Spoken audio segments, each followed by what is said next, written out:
হিন্দি সিনেমার মশহুর অভিনেত্রী যার নাম রাখা হয়েছিল ফাতিমা রশিদ, কিন্তু ফিল্ম ইন্ডাস্ট্রি নাম দিয়েছিল নার্গিস।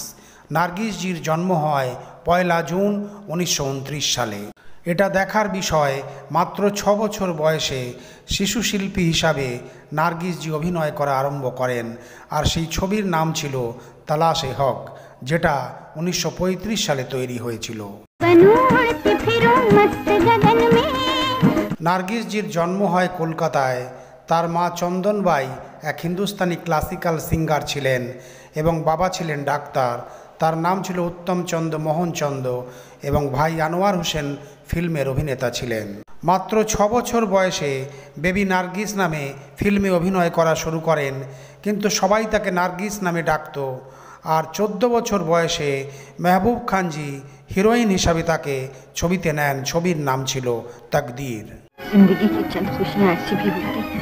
নার্গিসের জুড়ি দিলীপ কুমার ও রাজ কাপুরের সাথে খুব নাম করেছিল। যেমন দিলীপ কুমার, রাজ কাপুর আর নার্গিসের আন্দাজ হোক, অথবা রাজ কাপুরের সাথে আবারা, বরসাত আর চোরি চোরি।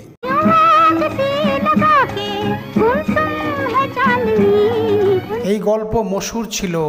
রাজ কাপুর নার্গিসজির সাথে দেখা করেছিলেন। এমন হয়েছিল, রাজ কাপুর নার্গিসজির মা চন্দনবাইয়ের সাথে দেখা করতে গিয়েছিলেন। যখন রাজ কাপুর বাড়ি পৌঁছালেন, তখন দরজা খুললেন ছোট্ট নার্গিস, যিনি সেই সময় পকোড়া তৈরি করছিলেন, এবং সুন্দরী নার্গিসের কপালে বেসনের দাগ ছিল। রাজ কাপুর এই দৃশ্য ববিতে ব্যবহার করেছিলেন যখন প্রথম ঋষি কাপুর ডিম্পল কপাডিয়ার সাথে দেখা করতে যান।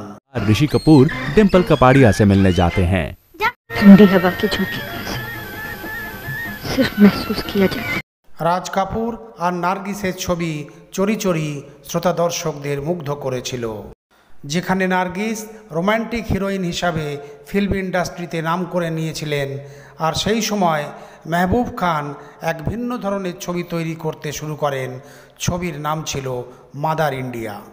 মাদার ইন্ডিয়াতে নার্গিস রাধার চরিত্রে অভিনয় করেছিলেন এবং এই চরিত্র যৌবন থেকে বয়স্কদের গল্প ছিল। এই চরিত্র নার্গিসজি এমনভাবে রূপালী পর্দায় অভিনয় করেন যে শ্রোতা দর্শকরা মুগ্ধ হয়ে যান। এই ছবির জন্য তাকে রাষ্ট্রীয় পুরস্কারে সম্মানিত করা হয়। এই গল্পটাও চর্চায় ছিল যে মাদার ইন্ডিয়ায় সুনীল দত্তের চরিত্রে দিলীপ কুমারের অভিনয় করার কথা ছিল, কিন্তু দিলীপ কুমার বলেছিলেন এটা কি করে সম্ভব, পুরো ছবিতে আমি নার্গিসকে মা বলে ডাকবো, ও তো আমার হিরোইন। মেহবুব খান এই পরামর্শ দিয়েছিলেন যে আমি এতে ডবল রোল করে দেব, পিতার চরিত্রে এবং পুত্রের চরিত্রেও আপনি অভিনয় করবেন, কিন্তু দিলীপ কুমার রাজি হননি। সেই কারণেই সুনীল দত্তকে এই ছবি দেওয়া হয়। কে জানতো মাদার ইন্ডিয়ার বিরজু নার্গিসের সাথে বিবাহ করবেন। যদিও এই কথা শোনা যায়, ফিল্ম মাদার ইন্ডিয়া শুটিংয়ের সময় ভয়ঙ্কর আগুন লেগেছিল এবং নার্গিস এই আগুনের কবলে পড়েছিলেন এবং সুনীল দত্ত তাকে বাঁচিয়েছিলেন।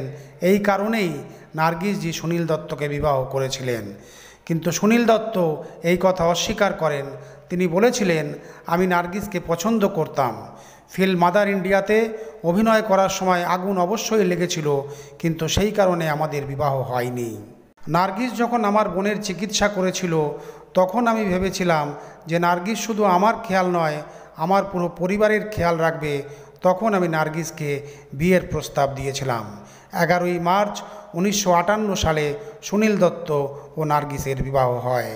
সুনীল দত্ত আর নার্গিসের 3 ছেলে মেয়ে হয়েছিল, সঞ্জয় দত্ত, নম্রতা দত্ত আর প্রিয়া দত্ত। সঞ্জয় দত্ত খুব ভালো অভিনেতা হয়েছিলেন, আর প্রিয়া দত্ত সুনীল দত্তের মতো রাজনীতিতে যোগদান করেছিলেন। আর নম্রতা দত্তের সাথে বিবাহ হয় অভিনেতা কুমার গৌরবের। বিবাহের পর নার্গিস কাজ করা ছেড়ে দেন আর সমাজ সেবা করতে থাকেন।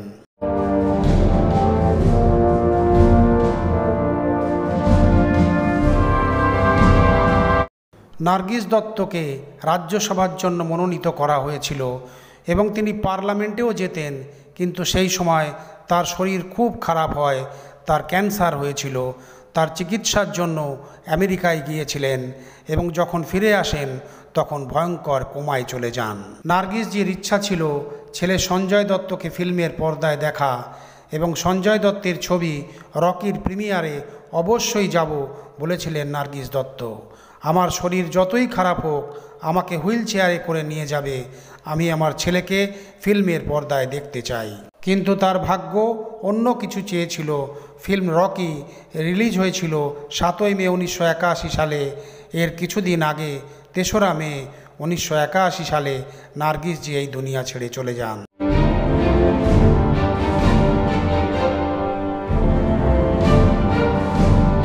ভারতীয় চলচ্চিত্রের জগতে নার্গিস দত্তের নাম অমর হয়ে থাকবে।